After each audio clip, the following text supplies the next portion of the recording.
English को कैसे भेदेंगे, English में कैसे 50 में 50 लेकर आएंगे। बहुत बच्चों का क्या होता है कि इंग्लिश कमजोर होता है, हिंदी मीडियम से पढ़े होते हैं लेकिन समझ में नहीं आता कि इंग्लिश में कैसे स्कोर करें। तो 3 स्टेप में मैं आपको बताऊंगा कि 3 स्टेप में आप इंग्लिश को खत्म कर सकते हैं। ये 3 स्टेप अगर आप मान लेते हैं तो इंग्लिश की समस्या का समाधान है, ठीक है। इनको अवॉइड मत करना। पहला स्टेप हो गया आपको कि सिलेबस को कंप्लीट करना है। कहां से करोगे, तो each and every page of Plinth to Paramount, ये किताब ऐसी बनी है ना कि ये ब्रह्मास्त्र है इंग्लिश के लिए, ठीक है।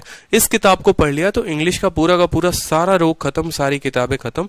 यहां पर इंग्लिश में इन्होंने ग्रामर में इतने अच्छे से एक एक बात बता रखी है, हिंदी में भी इंग्लिश में भी, कि आपको कोई समस्या नहीं आएगी। तो इंग्लिश में पहला स्टेप जो है प्लिंथ टू पैरामाउंट खत्म करना है।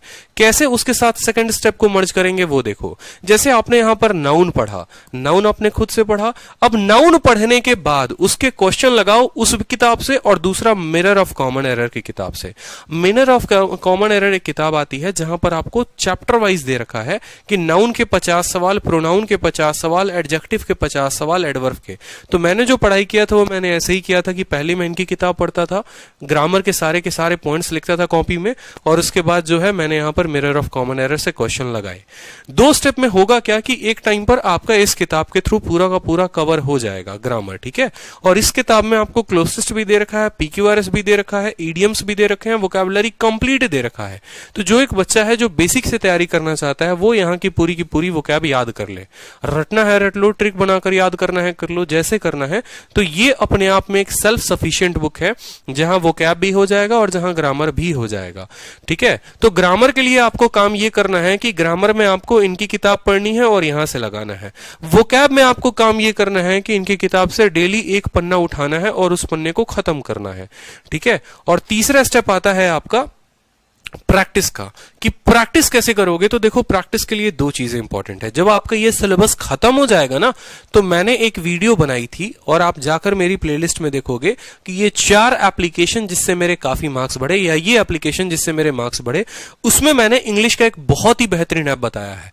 एसएससी इंग्लिश क्विज के नाम से आता है, उसका डिस्क्रिप्शन भी मैं इसके लिंक में डाल दूंगा।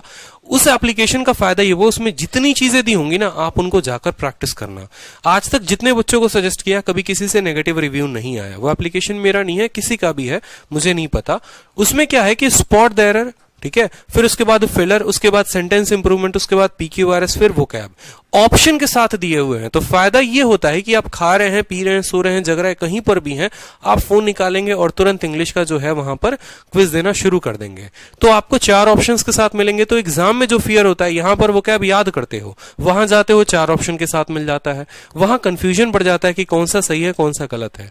तो जो एप्लीकेशन है, उस एप्लीकेशन से अभी से क्विज की आर्डर डाल लोगे तो इंग्लिश में एक वक्त आएगा कि 45, 42.5, 45, 42.5 इतना स्कोर अच्छा बनना शुरू हो जाएगा अभी से ही, ठीक है। तो आप इस ऐप की मदद ले सकते हो। जिनको मोबाइल में आप